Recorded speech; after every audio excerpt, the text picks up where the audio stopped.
dan di tengah-tengahnya ada realistis gitu. Nah, karena setelah ini pembahasannya akan semakin panjang, mungkin teman-teman kalau misalnya ada pertanyaan atau ada kebingungan, ditulis dulu di catatan masing-masing. Karena aku lihat kalau aku nge-scroll video ini, ada nih banyak-banyak yang nulis ini. Aku udah ngerasa ini kayak belajar di kelas. Ada yang serius banget gitu. Jadi ya, aku harap teman-teman nantinya bisa tulis dulu, kemudian bisa ditanyakan di akhir. Bisa kita lanjut ya, Kak Riza? Oke. Nah, mungkin bahasan selanjutnya, iya. Mau masak apa ya hari ini? Gitu. Loh, kenapa jadi mau masak? Oke. Ya, ini sebuah contoh teman-teman, sebuah analogi. Jadi tadi tahap pertama adalah menentukan tujuan. Sebenarnya kami mau menyajikan penjelasan terkait berpikir realistis ini dengan analogi masak. Mungkin teman-teman ada yang jago masak. Aku personally jadi sering masak karena corona. Jadi pertanyaanku setiap jam 10 itu akan kayak, hari ini masak apa ya? Gitu. Gimana nih Kak Riza terkait mau masak apa hari ini? Nah, nggak perlu takut teman-teman yang nggak bisa masak. Di sini nggak kayak Ihsan, aku nggak bisa masak. Tapi di sini aku nge-share tentang mau masak apa hari ini bukan ingin bikin teman-teman yang nggak bisa masak takut, tapi seperti yang Kak Ihsan bilang, sebenarnya proses membuat pilihan atau menentukan jalan ke depannya itu sama seperti kita proses mau membuat masakan. Jadi hal yang pertama tadi udah dibilang adalah menentukan tujuan, dan tujuan itu sebenarnya sama seperti hasil akhir masakan yang ingin kita masak itu apa. Nah, kenapa sih membuat tujuan itu penting? Istilahnya nih ya, dengan menentukan tujuan atau menentukan masakan yang mau kita bikin apa, itu sebenarnya sudah memberitahu kita sekitar mungkin 40% atau 50% bahan atau cara masak yang harus kita lakukan itu seperti apa. Misalnya Arahnya nih, udah jelas ya Kak ya berarti ya? ya benar. Misalnya aku mau makan spaghetti carbonara ceritanya. Atau susah. Mungkin nasi goreng yang gampang gitu. Nah, kalau misalnya aku udah menentukan masakan yang mau aku buat itu nasi goreng, berarti aku udah 40% tahu bahannya yang perlu aku kumpulin dari dalam kulkas atau perlu aku siapkan, itu yang jelas adalah nasi. Gak mungkin aku nyiapin mie ketika aku mau bikin nasi goreng, kecuali aku mau bikin nasi goreng Magelangan gitu. Tapi tentunya aku tetap harus punya nasi, bahan dasar utamanya. Kemudian selanjutnya mungkin aku butuh bawang merah dan juga bawang putih. Bener nggak sih? Bener kan? Bener Kak, bener. Bener kan ya? Bawang Ya. merah, bawang putih, cabai. Ya, itu. Bawang merah, bawang putih, sama cabai. Kemudian, karena aku sukanya nasi goreng, jangan ketawa, San. Karena aku sukanya nasi goreng yang manis, aku pasti butuh yang namanya kecap. Nah, bahkan sebelum aku tahu step by step membuat atau langkah-langkah membuat nasi goreng itu seperti apa, dengan menyebut nama nasi goreng aja, aku udah cukup kebayang bahan-bahan apa dan juga cara masaknya yang aku butuhkan itu apa. Oh, berarti aku butuh menyiapkan penggorengan, karena namanya nasi goreng, pasti perlu digoreng. Nah, jadi memang tujuan yang teman-teman ingin capai itu harus yang pertama kali ditetapkan malahan, bukan kami sangat tidak menyarankan teman-teman untuk membuat pilihan seperti yang kayak ya udahlah coba ambil yang ini dulu, nanti hasil akhirnya seperti apa kita lihat nanti kayak gitu. Sebenarnya itu tidak terlalu disarankan sih gitu. Tapi kalau misalnya teman-teman ada yang membuat pilihan jurusan masing kayak gitu, ya mungkin kita butuh sesi sendiri habis ini, San. Jadi Untuk teman-teman, membahas itu. sebenarnya memang purpose dari tujuan ini adalah menentukan arahnya mau kemana. Dalam konteks memilih jurusan, berarti jurusan mana yang mau dipilih. Atau dalam konteks lebih besarnya lagi terkait masa depan, karena tadi ada yang bahas soal masa depan. Masa depan teman-teman mau seperti apa? mau misalnya mau jadi seorang psikolog yang juga seorang aktor yang bisa yang main di pertunjukan musikal Broadway. Itu sebuah tujuan yang sangat spesifik begitu. Dan itu menentukan sebuah tujuan yang menggambarkan masa depan kalian akan seperti apa. Soal itu berapa tahun lagi atau apa, kita bisa drop itu dulu. Karena jalan masing-masing orang berbeda-beda terkait berapa tahunnya ya. Nah, tapi yang penting pertama yang perlu ditentukan adalah teman-teman mau masak hidup yang seperti apa buat teman-teman. Pasti nanti akan sekali-sekali akan ada kepedesannya. Sekali-sekali akan kecut ya kalau masak pare. Sekali-sekali mungkin akan bau mulutnya kalau masak jengkol. Ya kita nggak tahu. Tapi yang pasti apapun yang teman-teman masak buat hidup kalian, masak kehidupan ini ya, itu adalah masakan kalian. Nggak ada yang bisa mencintai itu selain kalian sendiri. Waduh. Ya karena jujur aja, masakan sendiri itu pasti kita bilang enak. Nah, itu poin yang bagusan sebenarnya. Ya, masaklah masakan yang menurut kalian adalah enak, bukan menurut orang lain yang enak. Benar nggak, San? Iya. Kalau misalnya orang lain enak, ya itu bonus. Ya itu bonus gitu. Ya, oh ternyata teman kamar saya suka gitu. Ya udah itu bonus. Ya kalau dia nggak suka ya terpaksa harus makan. Kalau tinggal itu doang.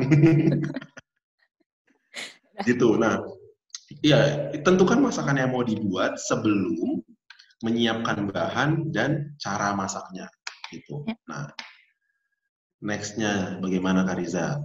Nah, ketika udah tahu tujuannya seperti apa, kita jadi tahu bahannya apa sih.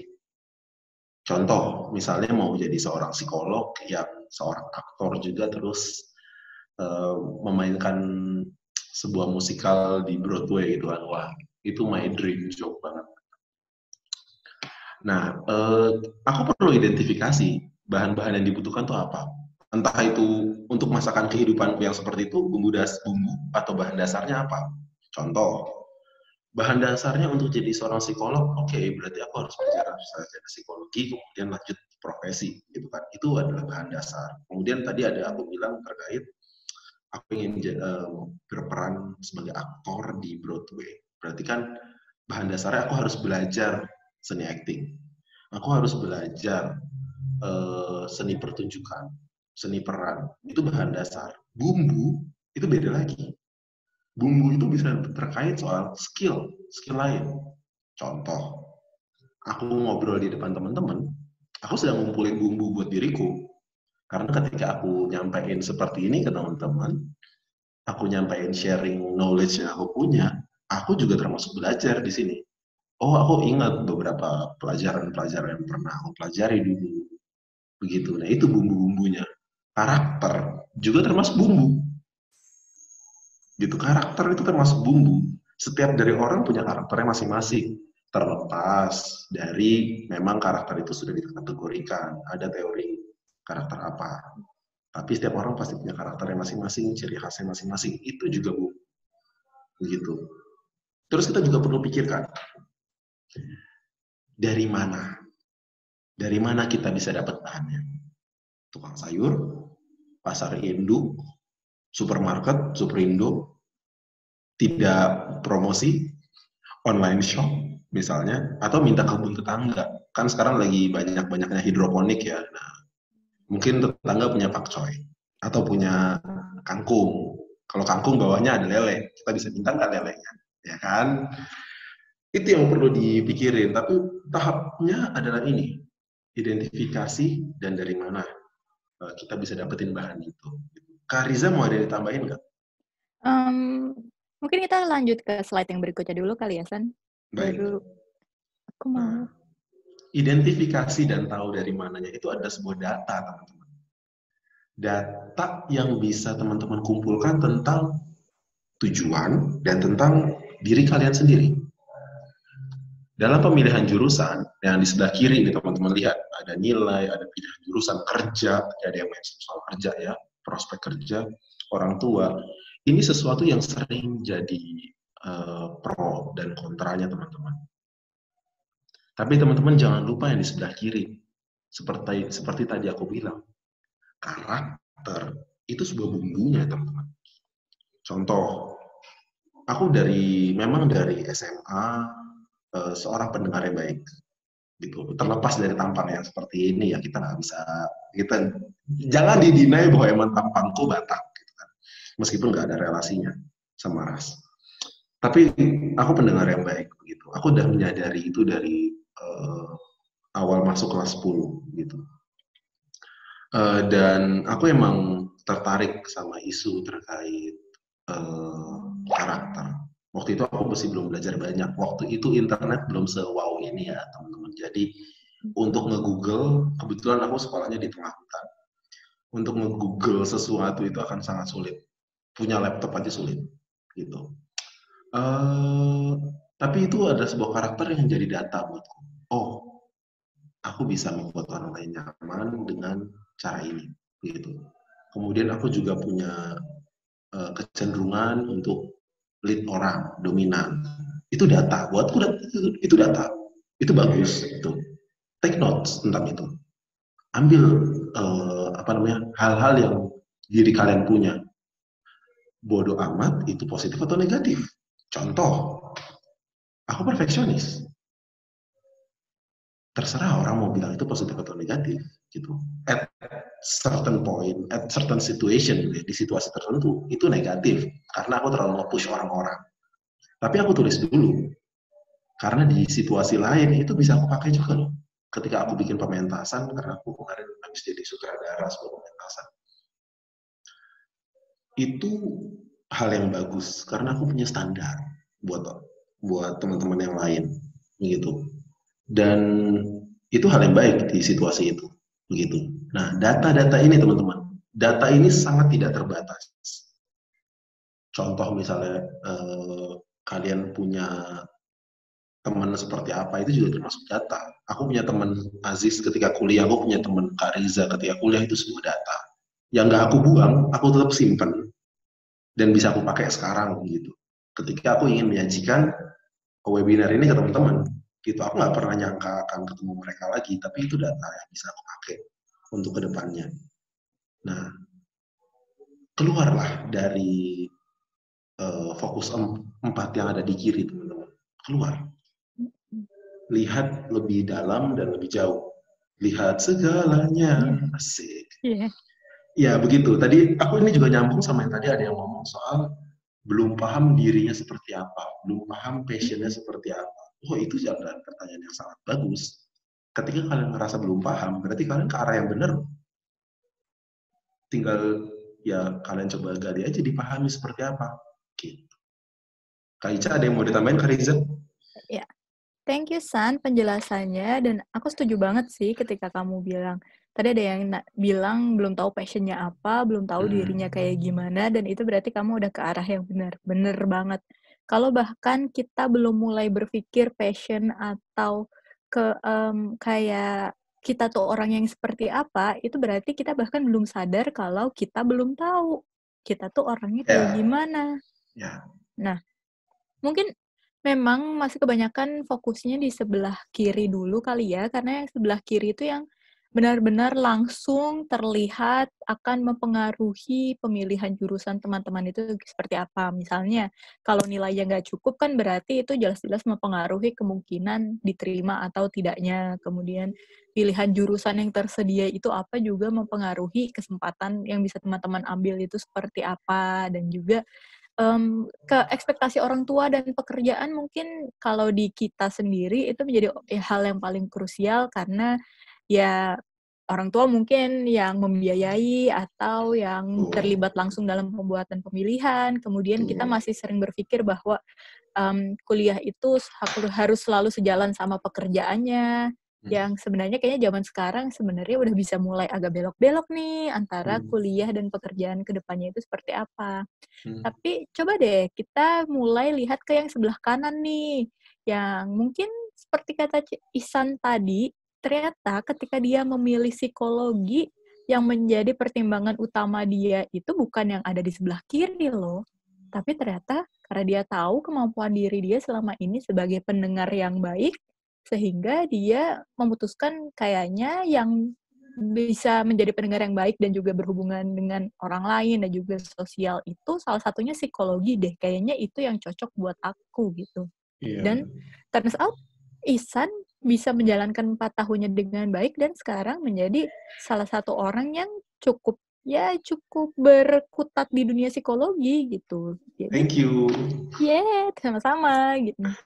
Jadi memang ternyata mungkin ketika kita berusaha melihat seperti kata Ihsan lebih dalam dan juga lebih ke depan gitu, lebih jauh, kita jadi tahu kira-kira sebenarnya pilihan jurusan itu tidak hanya sekedar yang ini, tapi juga mencakup kira-kira sebenarnya kita itu ke depannya atau setelah ini mau menjajakan diri ke bidang yang seperti apa sih? Itu Ya, yang sebenarnya pengen kita tekankan juga ke teman-teman bahwa pilihan jurusan itu untuk teman-teman saat ini bukan hanya sekedar nanti prospek kerjanya ke depan seperti apa, nanti orang akan melihatnya itu seperti apa, terus atau nanti kira-kira kesempatan aku masuknya itu segede apa, tapi coba bayangkan kira-kira pilihan jurusan ini akan mengantarkan aku ke masakan yang aku ingin atau enggak sih? Nah, yuk coba kita sama-sama merenungkan itu juga. yes. Nah, itu dari sisi internal teman-teman ya, soal mengenal diri terkait punya potensi apa di dalam. Terakhir yang ingin aku sampaikan adalah data dari sisi eksternal teman-teman, terkait misalnya peluang. Teman-teman bisa cari, karena sekarang informasi udah mudah ya. Teman-teman bisa cari peluang apa yang di luar sana tawarkan untuk teman-teman dari lulus SMA. Contoh, ini ada salah satu, ini akan jadi contoh yang menurutku, Kariza ini akan jadi contoh yang menurutku bisa kita pakai ke belakang ya. Ada salah satu adik kelasku sebenarnya. Jadi dia sempat gap year gitu, tapi dia melihatnya itu sebagai opportunity belajar. Artinya kan dia akan setahun kosong kalau misalnya dia emang beneran mau kuliah gitu. Di masa kosongnya dia putuskan untuk ambil D1 bergelar dan dia tetap akan belajar di situ. Begitu. Nah, menurutku ini satu cara untuk melihat peluang yang bagus gitu. Tidak hanya stuck, kita nggak tahu mau ngapain karena memang seperti tadi saya sampaikan safety net-nya nggak ada, tapi dengan data, dengan informasi bahwa ada peluang lain yang bisa kita lakukan, sesimpel misalnya bantu usaha orang tua atau bikin usaha sendiri atau apa, belajar bahasa misalnya, bahasa asing gitu. Itu adalah sebuah belajar juga. Memang terlihatnya kita ketinggalan, tapi enggak, kita kejar mereka di bidang lain. Setahun kamu nggak pernah belajar bahasa Spanyol, teman seangkatanmu nggak ada yang bisa belajar, nggak ada yang bisa bahasa Spanyol. Itu nggak ketertinggalan gitu. Jadi dari segi eksternalnya yang highlightsku adalah peluang itu ada banyak dan terus digali gitu. Mungkin nanti ini akan dibahas lebih lanjut ya Kak Ica ya terkait mencari peluang ini ya. Oke, mungkin kita lanjut dulu kali ya, San. Thank you Ya. sharingnya. Nah, kalau tadi kita udah bahas masakannya yang mau kita masak apa, yaitu tujuannya itu. Terus bahannya atau datanya itu bisa dapat dari mana, terus ada apa aja. Selanjutnya yang mau aku bahas adalah cara masaknya atau pola pikir yang perlu kita punya ketika kita mau membuat masakan tersebut. Nah, mungkin teman-teman udah cukup familiar sama quotes yang di kiri, banyak jalan menuju Roma gitu. Nah, ibaratnya nih B ini adalah Roma gitu ya. Nah, kalau kita, atau enggak deh, B itu adalah kuliah, terus A itu adalah SMA. Nah, mungkin saat ini teman-teman banyak yang fokusnya masih melihat dari A ke B itu adalah sebuah garis lurus gitu. Nah, kita di sini mau coba mengajak teman-teman, yuk coba kita kembangkan kira-kira kalau lebih kreatif sebenarnya jalan dari A ke B itu bisa banyak banget loh. Ternyata kalau misalnya kita bisa berpikir cukup fleksibel, kita bisa tahu kalau dari A ke B itu tuh bisa lewat atas dulu, atau melengkung dulu di sini, kemudian bisa dari atas malahan, kemudian balik lagi ke B-nya seperti ini. Nah, sebenarnya, ya mungkin memang kita merasa bahwa, ya kan normalnya orang kalau habis lulus SMA tuh kuliah, Kak, kayak gitu. Kayak, ya udah, yang teman-temanku yang lain juga lulus SMA, kuliah, nggak ada yang milih jalan yang lain. Jadi karena kita terlalu fokus sama normalnya atau teman-teman yang lain kayak gini, kita jadi nggak bisa lihat jalan-jalan lain yang mungkin, who knows, mungkin lebih cocok buat kita atau seperti kata Ihsan bisa menambah pengetahuan kita, gitu. Misalnya, tadi temannya Ihsan yang dari SMA ada jarak 1 tahun dulu sebelum akhirnya kuliah, tapi jarak 1 tahun itu dia gunakan untuk belajar bahasa Spanyol. Gitu. Itu ibaratnya ya temannya Ihsan sedang mengambil jalan berputar dulu nih di sini, di mana selama jalan berputar ini dia sedang mengambil pelajaran bahasa Spanyol yang nantinya setelah poin B itu adalah kuliah, setelahnya ke depannya mungkin jadi membuat dia jalan lebih cepat dibandingkan teman-temannya. Mungkin dia jadinya bisa diterima di perusahaan Spanyol karena dia bisa dia bisa bicara bahasa Spanyol, sementara teman-teman yang lain bahkan tidak bisa masuk atau tidak bisa ikutan interview karena nggak bisa bahasa Spanyol gitu. Jadi kayak sebenarnya di luar sana itu masih banyak pilihan loh teman-teman. Nah, di sini tidak harus selalu jurusan yang mana yang mau diambil, tapi bisa lebih luas lagi. Apakah kuliah saat ini adalah hal yang terbaik untuk aku?